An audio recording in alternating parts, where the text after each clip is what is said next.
изпадна и оня век, и оня ден,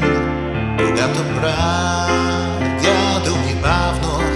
повдигна своя бялостен, когато тръгна за скрибуца през буците от ръч на ръч, сличица пълната каруца, печална песен в дълъг път. Проклел бих неговото име, ако бях днес уверен аз, че щеше инак да ме има, да мога да говоря с вас, да пусна сидните Балкани, не за да търси лек живот, а българин да си остане.